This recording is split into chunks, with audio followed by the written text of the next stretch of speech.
No one becomes weak in a single day. It doesn't happen all at once. There's no single moment you can point to and say, "That's when I lost my edge." Weakness is quieter than that. It's built slowly in the small choices nobody sees. The discomfort you avoid, the reaction you can't control, the opinion you let define you. One decision at a time, you trade away your strength without ever noticing the cost.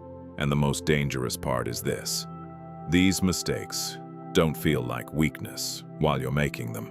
They feel normal. They feel like comfort. They feel like just being human. The Stoics understood this 2,000 years ago. They knew that a man is not destroyed by some great enemy, but by his own daily habits. The slow erosion of discipline, of will, of self-command.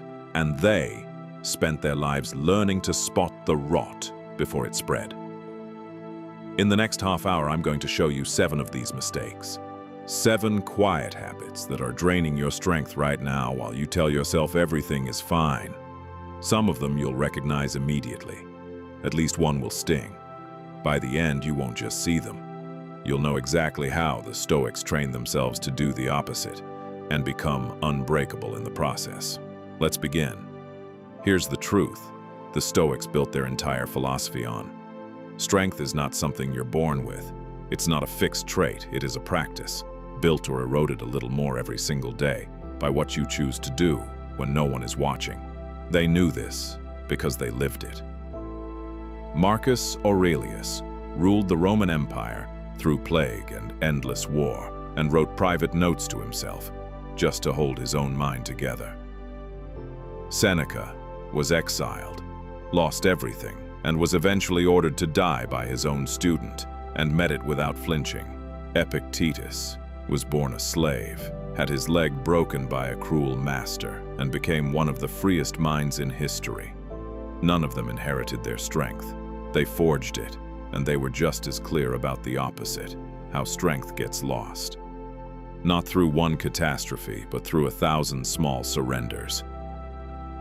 Every time you take the easy path, avoid the hard conversation, let your emotions run the show, or live for someone else's approval, you lay down another brick in the wall of your own weakness. The good news is that the same principle works in reverse.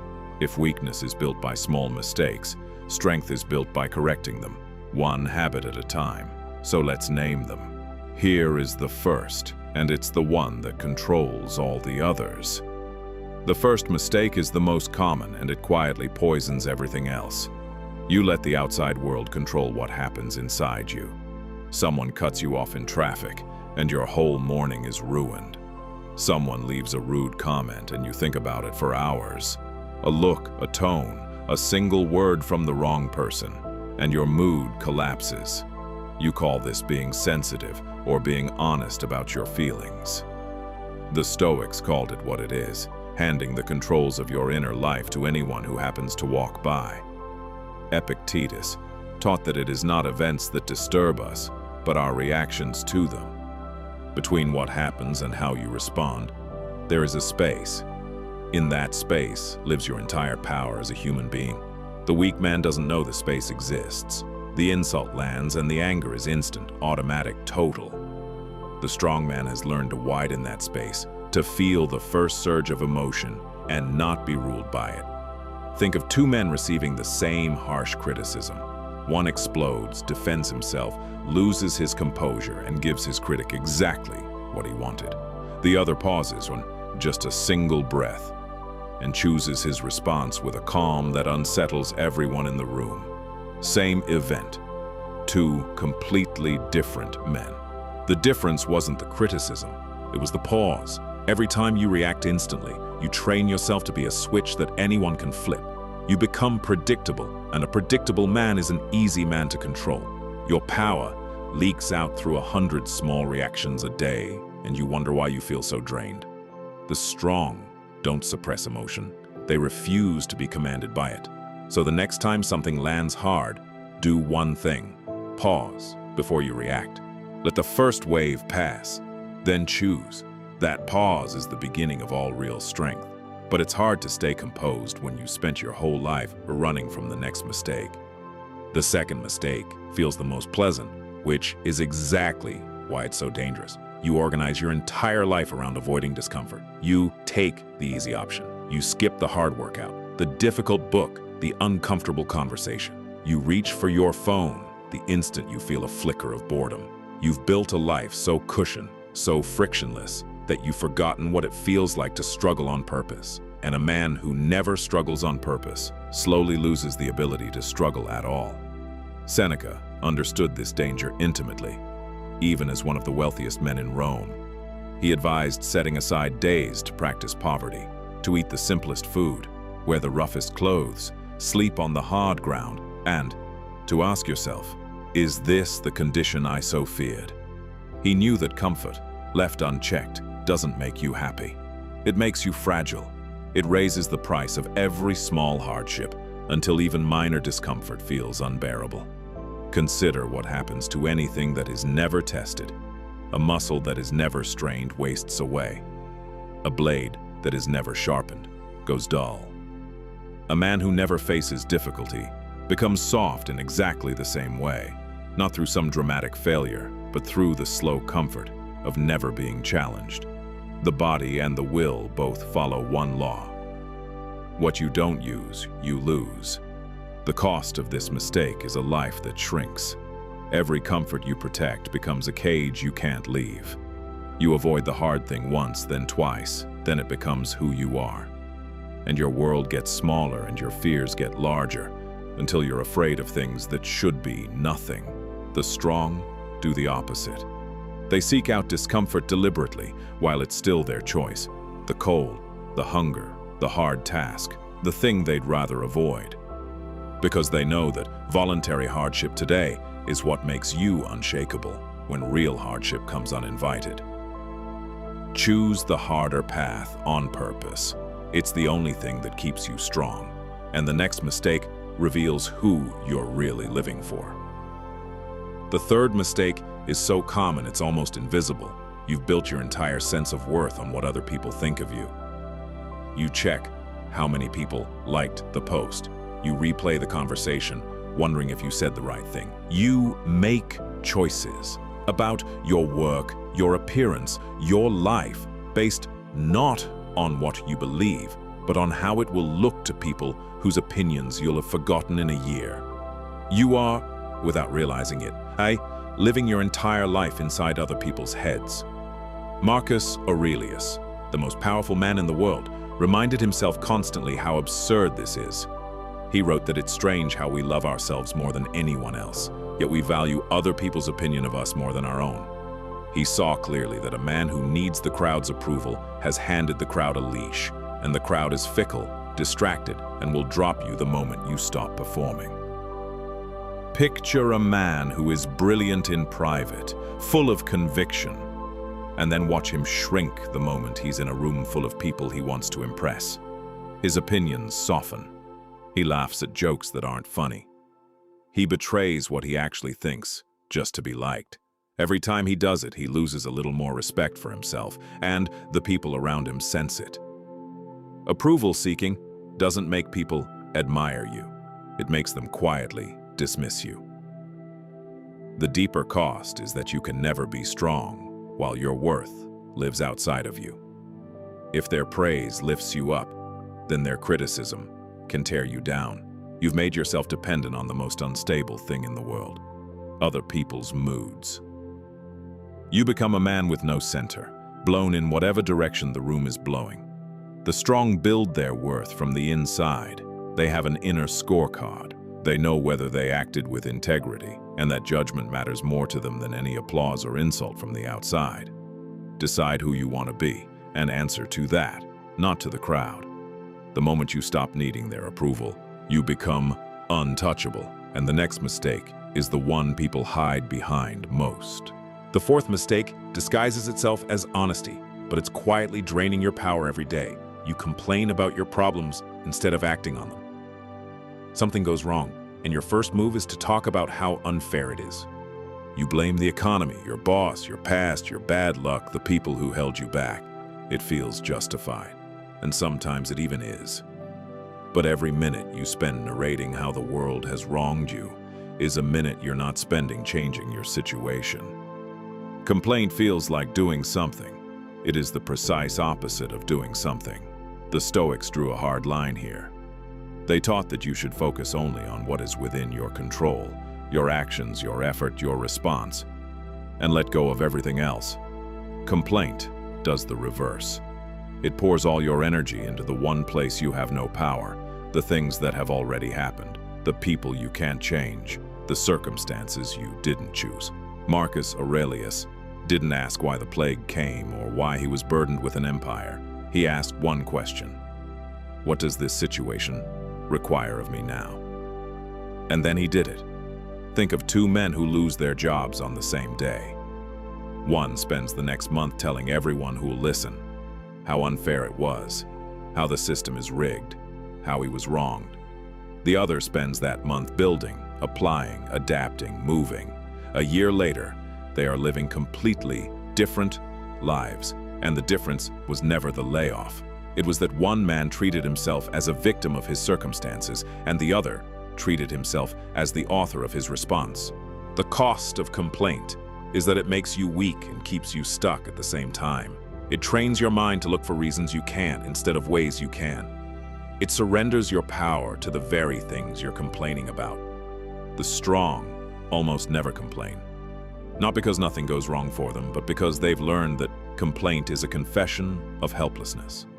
They feel the frustration, and then they ask the only question that matters. What can I actually do about this? Stop narrating the problem. Start working the problem, and the next mistake is the one that's hardest to give up.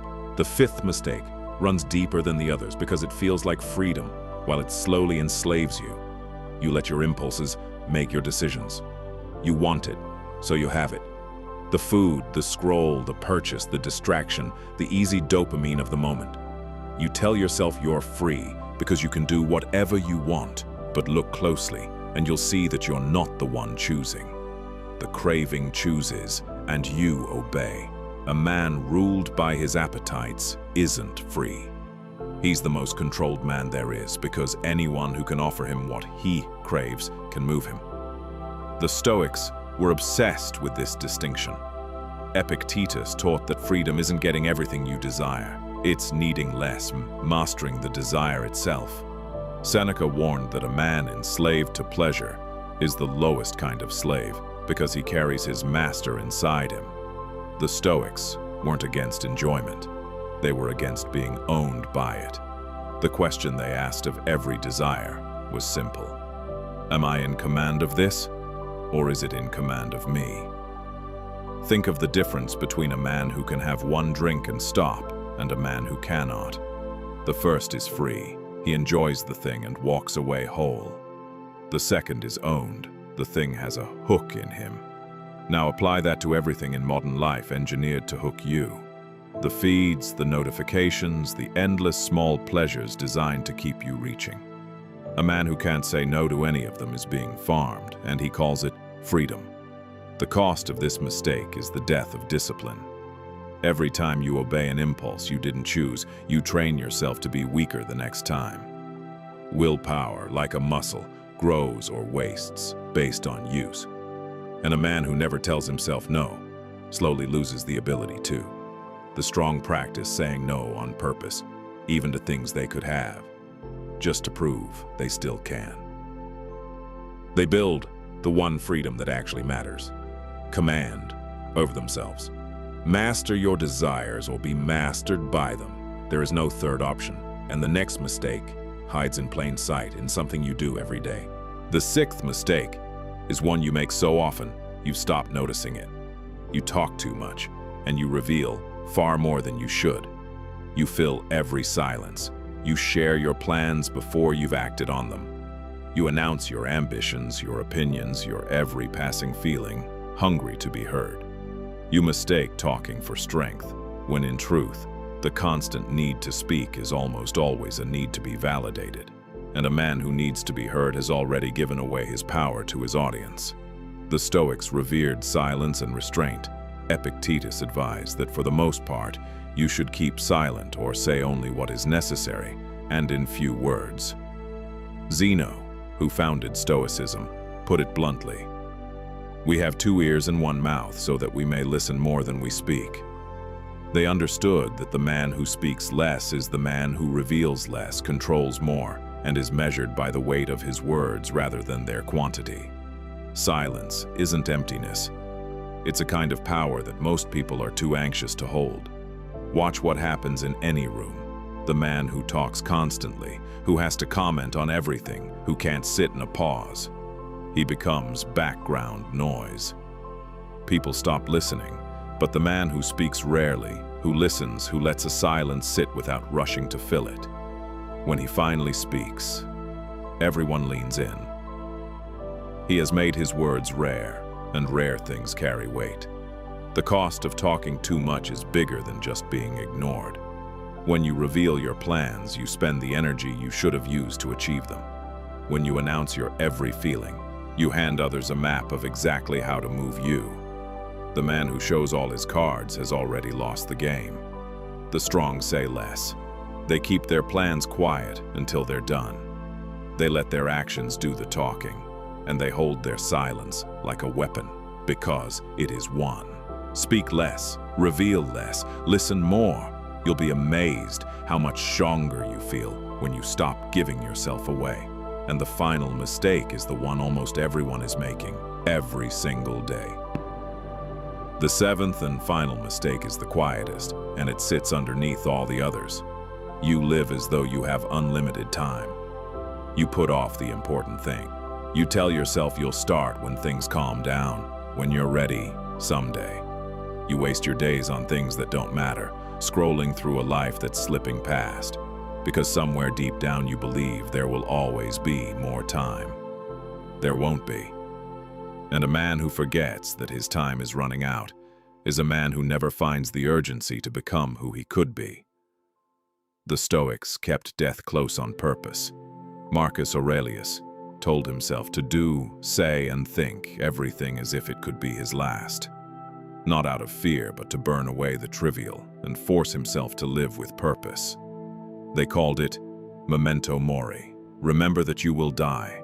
It sounds dark. It is actually the most clarifying, energizing thought a man can hold, because nothing makes you take your life seriously like remembering that it ends. Think of how differently you'd act if you truly absorbed that your days are numbered. The petty grudge wouldn't be worth holding. The comfort you're hiding in wouldn't be worth the cost. The thing you keep putting off, you'd start it today, because today is the only thing you're ever actually guaranteed. Death is not the enemy of a strong life. The illusion of unlimited time is. The cost of forgetting your mortality is the heaviest of all. A life of postponement. You stay weak because you believe you have forever to get strong. You stay asleep because you think there will always be a tomorrow to wake up. And one day you realize the tomorrows ran out, and you spent them waiting. The strong live with death in view. Not morbidly, but as fuel. It makes them brave because they know they're going to die anyway, so why live afraid? It makes them focused because they know their time is the one thing they can't get back. Remember that you will die, and let it make you finally start living. That is the lesson, underneath every other lesson the Stoics ever taught.